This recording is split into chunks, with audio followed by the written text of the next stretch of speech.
So the next task to do after I've got the steam assembly on is to redo the boiler sight glass, so you can see how much water there is. I've cleaned these up the best I can. These washers don't have to be perfect, but I cleaned them, cleaned off the faces. And there's the 2 new washers that are going to go in. These old washers I can get rid of. I cleaned up the nuts. There had some coffee residue on these, so I cleaned up these nuts. So they'll go on next. Kind of the way that they'll go on here. Let's see. The washers go in first, and then these the rubber washers go in first, and then the metal washers go on top, and then these 2 pieces go on.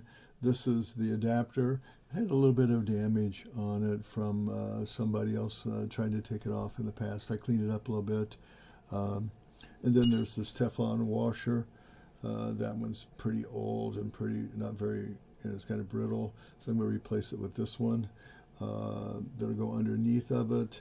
And then I've got obviously the new gauges to go on top to replace the old gauge, which was cracked and not working. I cleaned up this assembly the best I could and polished it. It looks actually pretty good. This will get covered up, I believe. And the 2 sight glasses, you can see. This is the old one and this is the new one. So I'll put the new one on. No sense ever to put the old ones back on when you're doing something this extensively. So let's get going. Okay, let's get started putting the sight glass together. I've probably done this like 6 times now, and each time I do something wrong. I did this for a friend not too long ago, and it was not this hard. So it's just I haven't done it for a while. So, but I think I got the proper steps here so that I don't mess you guys up. The first thing you want to do is to take the rubber washer and stick it in the bottom holder like this, and then take the metal washer, the brass one, and lay it on top. Okay, same thing up here. Put the rubber washer in first in the upper holder. Obviously do it on this side because the top part is where the gauge is going to go, and the metal washer goes in there. Take these 2 nuts, put them on so that the threads are facing out like this. And then also the sight glass has it's different top and bottom. The bottom part is longer and the top part is shorter. This little notch here where they come together. They do this so that this can rest down all the way down, and you don't see as much because it's actually still a little bit loose in there. So make sure that the longer part goes on the bottom, and you just hold this in place like this and stick the sight glass itself. Actually, let's do this first. Let's get it started through the washer. So push it through the washer until it touches your finger like this. Don't push it too far.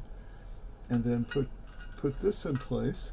Put the protector in place, this metal one, and just slowly, just lightly start the threads on these to hold the washers in place. Don't tighten them because then you're going to compress the washer. You just want to do it so that they snug down on top of the washer itself. Because otherwise, if they start to compress, then you're not going to be able to slide the sight glass in. And then just take the sight glass and push it in like this. Okay, doesn't take a lot of extra stuff. It's got to go down another 1/2 inch from where I've got it currently. I'm going to take this wood piece here and just push down on it so that it goes in, and then I'll take another smaller piece a little bit so that I can actually start it, push it all the way down. You just see it just went. So the sight glass is actually pretty strong.